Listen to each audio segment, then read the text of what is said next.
When you think about the foundation of the Marvel Cinematic Universe, it's pretty hard not to immediately picture Robert Downey Jr., Chris Hemsworth, and Chris Evans. Those three were basically the pillars that held everything up when the MCU was just getting started. Now, after the big cast reveal that confirmed Hemsworth's return for Avengers Doomsday, it kind of feels like Evans is the last piece missing from that original trio. Honestly, it would just feel right if the whole thing wrapped up with an announcement about Chris Evans coming back too. It would be the perfect way to cap off what's already shaping up to be a monster of an event, one that's supposed to run for over 5 hours. Plus, having all three of them back together again would feel like a true MCU reunion in the best way possible. Adding Evans back into the mix for Avengers Doomsday would crank up the excitement even more. Right now, the movie is already looking massive. There's a bunch of characters pulled from all corners of the MCU and even the Fox X-Men universe showing up, which is wild when you think about it. Even though some major Marvel players are still missing, like weirdly all the Spider-Men, Evans is definitely one person you don't want left off the roster. It would just feel incomplete without him. So, fingers crossed that when the next round of cast reveals comes, Chris Evans is the final name to drop. Interestingly, while the Avengers Doomsday cast announcement skipped over a few fan favorites, a big Marvel name was actually confirmed before the official reveal even happened. And now, there's even more confirmation that this person will be playing a major part in the film. The story of Avengers Doomsday is going to be insane. Robert Downey Jr. is stepping back into the MCU, but not as Tony Stark. This time, he's taking on Dr. Doom, which feels like a genius twist. The plot sees the Avengers teaming up with the Fox X-Men, the Fantastic Four, and a whole bunch of other Marvel squads to take Doom down. So you can imagine how packed this movie is going to be. Looking at the cast so far, it's pretty stacked.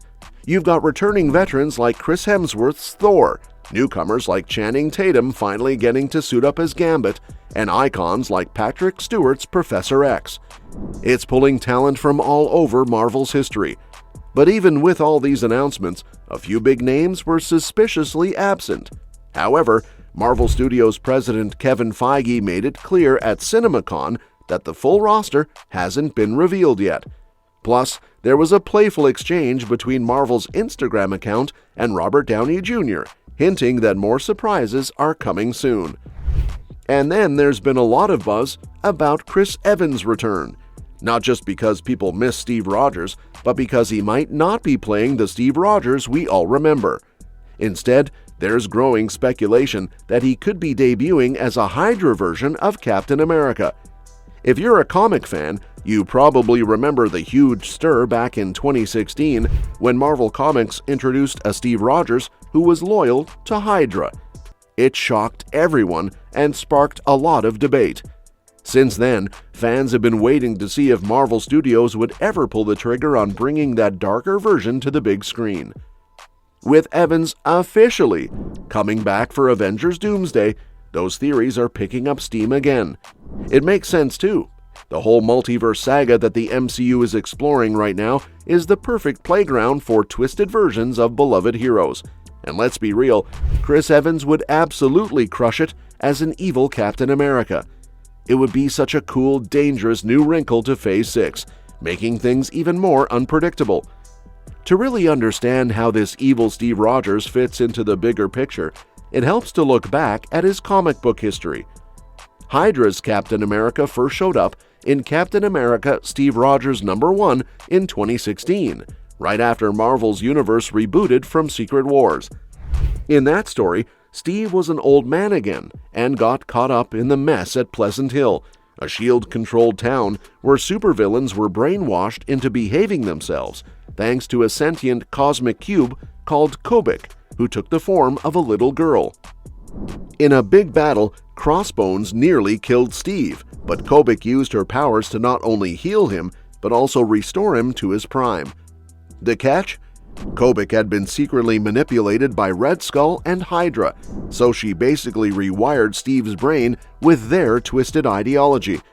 What's even crazier is that this wasn't just a brainwashing job.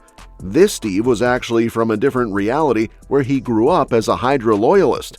He had been raised and trained by Hydra agents, mentored by Daniel Whitehall, and then infiltrated the U.S. Army during World War II.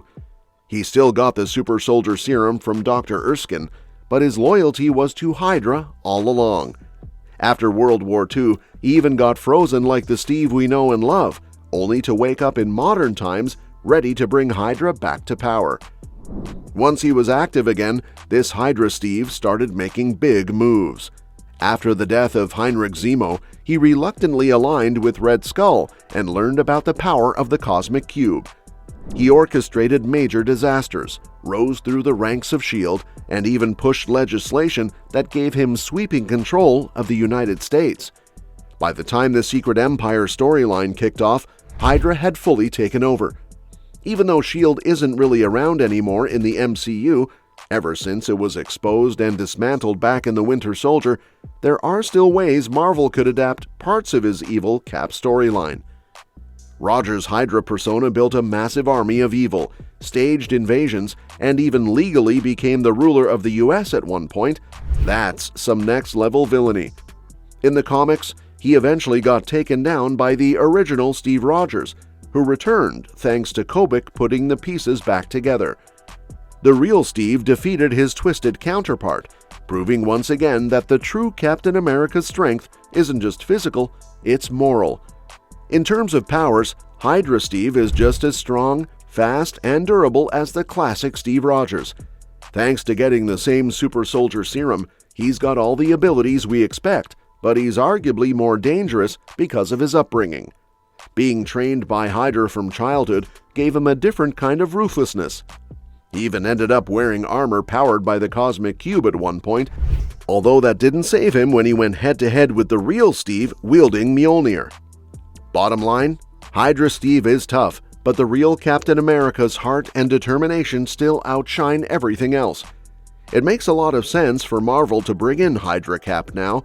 Chris Evans has been super protective of Steve Rogers' legacy, which is part of why he was hesitant about returning at all after Endgame. He didn't want to mess with the beautiful ending Steve got, but playing a completely different version of the character, one that doesn't undo Steve's arc, would give Evans the chance to come back without stepping on the legacy he helped build.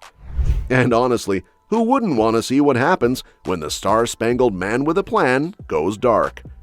And that's what we mean by Captain Hydra. This is not the Captain America you know. If you like what we do here on this channel, then don't forget to hit that like button and subscribe for more updates like this. Thanks for watching, and we'll see you in the next one.